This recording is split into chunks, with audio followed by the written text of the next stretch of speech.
What is going on, kids? It is Dr. Remy LeBeau, and I'm coming at you once again from the X-Lair to provide you my deep and really insightful thoughts into WandaVision, Episode 6, that just dropped on Disney Plus tonight. Not as earth-shaking of an episode as I would have liked with respect to, all the X-Men stuff, but great fucking episode. Great fucking episode. Very fucking impressive episode. A lot is implied by what goes on in this episode. It was sort of understood because it was mentioned, I think, in episode 4, when Darcy said that the radiation was being contained by Wanda, that it was possible that the radiation could get out and expand. And we finally saw that happen in this episode. We saw that the perimeter starts to expand. So what does that fucking mean? Does that mean, this is going to affect the entire world at some point? Are other Avengers going to get involved now that it appears to be getting bigger? Because clearly Sword and the head dude, have been keeping this under wraps. The world does not know about this yet. And that's why no other Avengers have shown up. Clearly the guy's trying to keep things under wraps. There's obviously something going on there. They were tracking Vision. They kind of lured him, maybe? Did they lure him to the edge, or did they... do they have something inside of him that can somehow... clearly they can track him, but, can they control him in some way? I don't know, but clearly, his wish was not to be weaponized, and it appears as though they might have weaponized him. I don't know. I don't know what's going on, but there's a couple of things that are important that happened this episode. Agnes is not Agatha Harkness. She's just another person that's, a victim of this whole thing. The dude, the tall black dude that was in the daytime carnival scene, that was their next door neighbor, that was cutting the hedges and also cutting the wall a couple episodes back. He asked Wanda, do you want us to change something?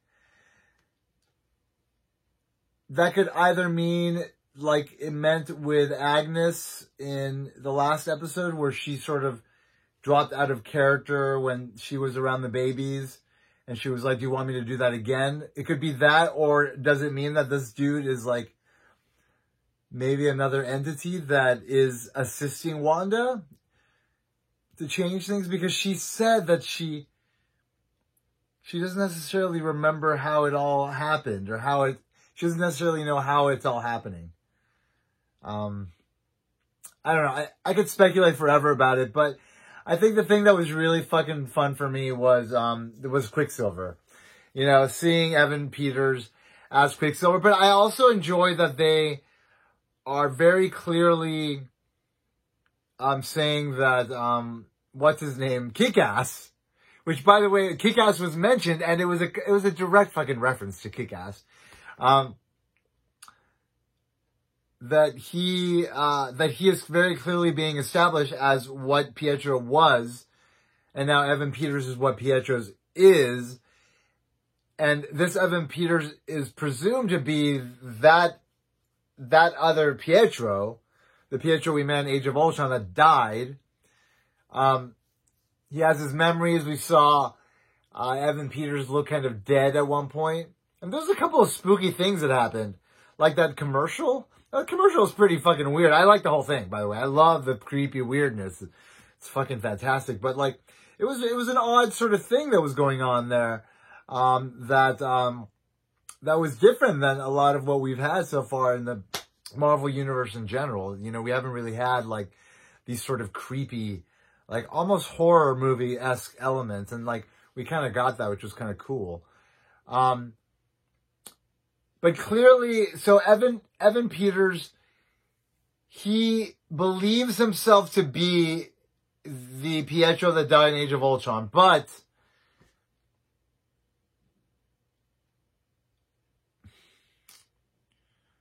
I mean, clearly he looks like Pietro from the X-Men film. So,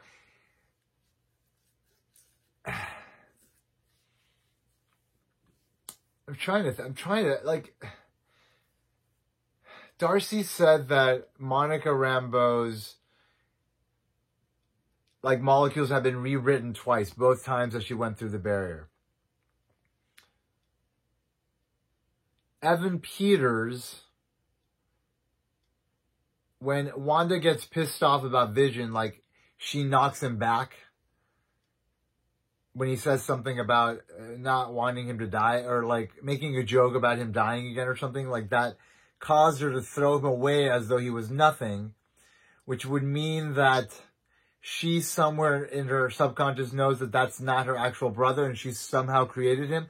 And if she somehow created him, then it's very likely she must have tapped into some sort of force that the Mind Stone was connected to, that is like bigger than the Infinity Gems, that is linked back to the Big Bang, which means that it has to do something with creation.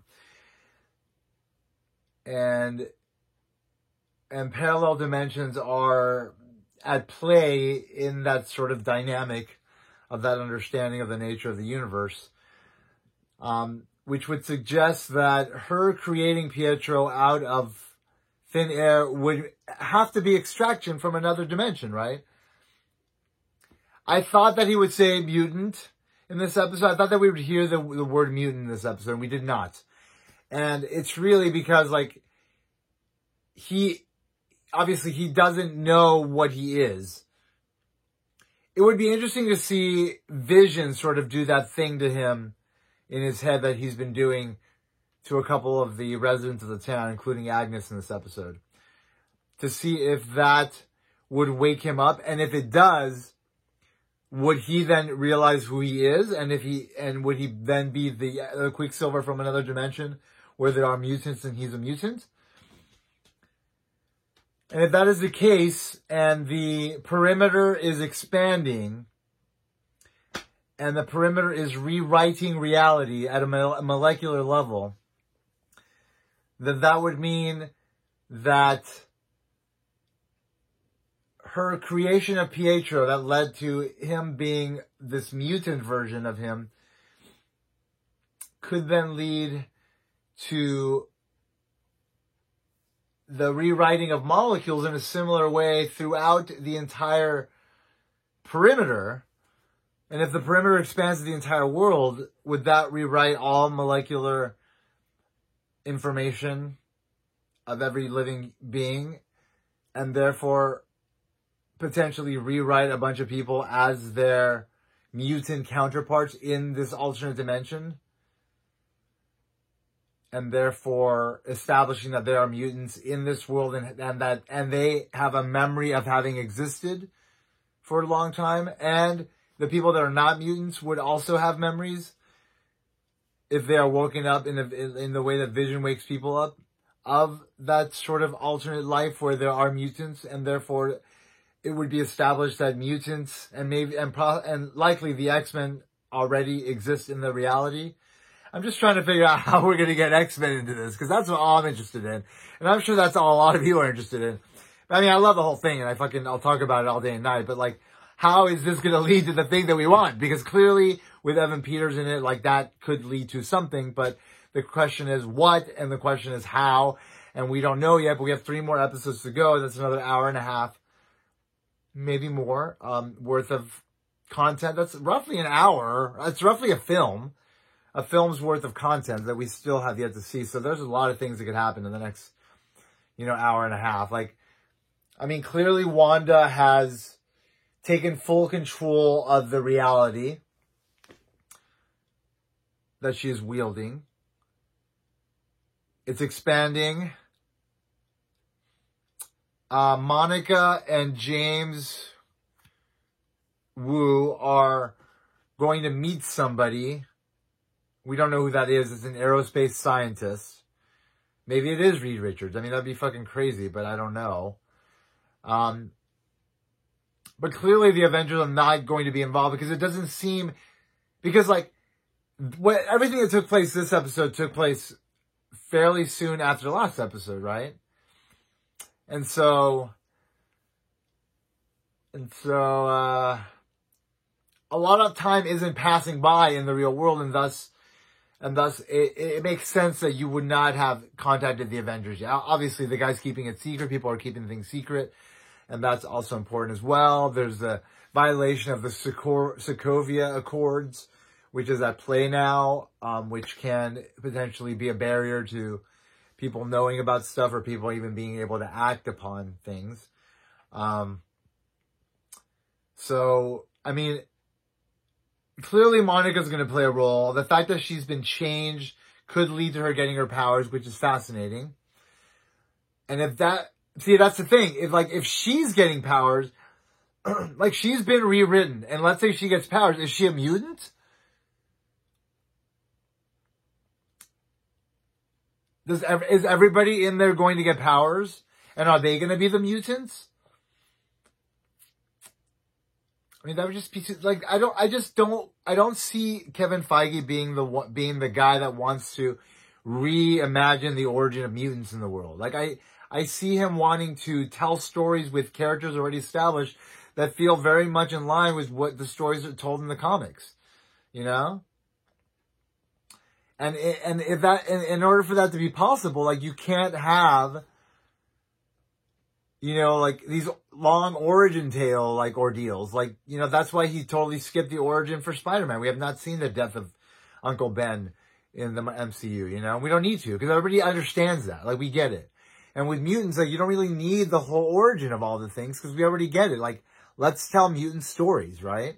Like, really good mutant stories. And that's sort of where it's ideally all heading, and hopefully it does. Really loved, like, the gags of the costumes this episode. That was fun. Wanda and Pietro together, like her with her old school comic book costume and his sort of in a version of it with the hair. Like, it was very reminiscent of, like, 1960s, like, original fucking, introduction of the, Brotherhood of Evil Mutants, you know, where they get introduced with Magneto. Like, very reminiscent of that era, of this sort of very kind of over-the-top, campy, and somewhat sloppy, like, representation of them and their costumes. So we got that. That was fun. Children all of a sudden popped up, in the world. That was not explained. It was an odd thing because a lot of things were like for the children. People were saying for the children at some point. Oh yeah, in episode 2 with that, magic fair thing, right? And then children weren't around, and then children were around. Anyway, Wanda's kids, Wanda and Vision's kids, Wiccan, and, something else. They're getting their powers. I don't know them too well because I never read the Avengers proper titles nor the Young Avengers proper titles. So I don't really know that story too well of their kids and whatnot. But I do know that they are important, and I think they're going to play a big role in the MCU moving forward. I think there's going to be a Young Avengers thing happening. I mean, that goes without a doubt. It's just a question of, like, how is all this going to lead to mutants in the Marvel Universe? That's what I'm interested in. We have 3 more episodes to go. Darcy gets pulled into the thing. What's going to happen with Darcy? Man, Darcy's becoming... I always enjoyed Darcy. It did always feel out of place in the Thor films. But, I mean, as a standalone character, she's enjoyable. You know, she's fun. Like, meow, meow, you know, like, she's done some funny stuff. Like, the gag with her and her own intern. You know, her being an intern, her having her own intern in Thor: The Dark World was funny. I enjoyed it.